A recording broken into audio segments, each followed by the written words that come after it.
Asked before in the past, why do I choose a raw to four lifestyle, or why do I choose a high raw lifestyle?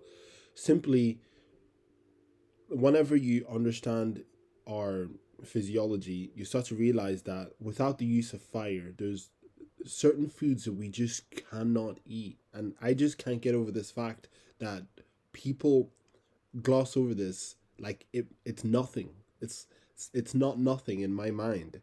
This means that there was a period of time whenever humans could never eat these foods. That is a big deal. I don't know why, like, to me that's a big deal.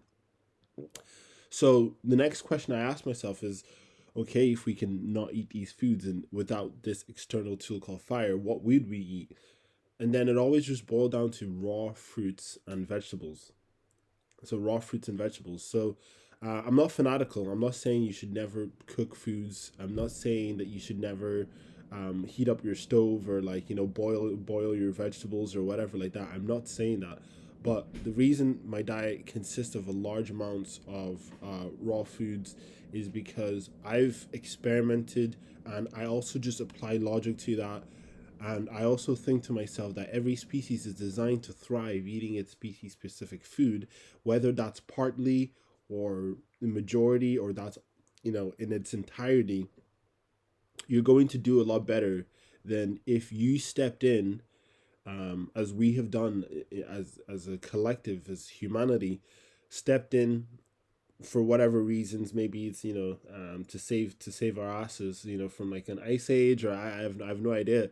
But we stepped in and say, okay, now we're gonna only eat things that we can't really eat in their natural form, and expect nothing to come of that. No consequences in energy and mood, or collectively nothing. And to me, that's not the case. I think that if we have a lot of people experimenting with like a fruit-based lifestyle, we will start to see, whoa, there's actually there's difference here. And from a scientific standpoint, if 90% of your diet is coming from something complex, and then you switch that to something simple, both of them have vitamins, minerals, and fiber. Which one are you going to feel better on? Which one is the body going to say, I can extract what I want from this with less energy?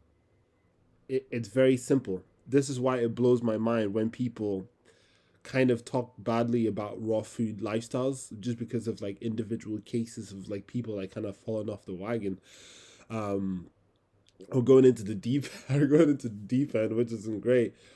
But just tell me, how does 90% of your calories coming from ripe bananas differ so greatly, to an extent that it warrants people just being like, oh, that's a fad diet, versus 90% of your diet coming from rice?